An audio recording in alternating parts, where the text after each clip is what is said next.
हा निश्चितच मोठा विजय समजला जाईल, कारण अमरावती जिल्ह्याचे पालकमंत्र्यासहित सगळे भाजपाचे नेते हे कामी लागले होते आणि त्यांचे दावे मोठमोठे होते की अमरावती जिल्ह्यात फक्त कमळशिवाय काही राहणार नाही.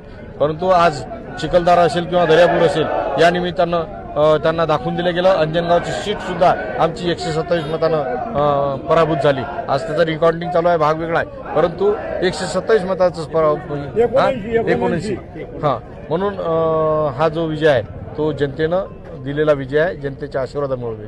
तुम्ही जनतेला जर विचारलं तर लोक सांगतील तुम्हाला की भाजपानं किती पैसे आणले, सगळे भ्रष्टाचार तिकडे केला, भ्रष्टाचार करून सगळे पैसे निवडणुकीत वापरत आहेत. चिखलदऱ्याच्या निवडणुकीत माननीय मुख्यमंत्री महोदयांचे मामे भाऊ हे अविरोध होण्यासाठी आमच्या उमेदवारावर दबाव आणला आणि ते त्याचा मागं घेतला आणि त्यांनी सांगितलं की आम्ही आता पूर्ण जिंकून दाखवू, पूर्णचे पूर्ण नगर परिषद. आणि त्या नगर परिषदमध्ये त्यांनी सगळ्यांवर दबाव आणला, पण लोकांनी तिथेही जनशक्ती जिंकली.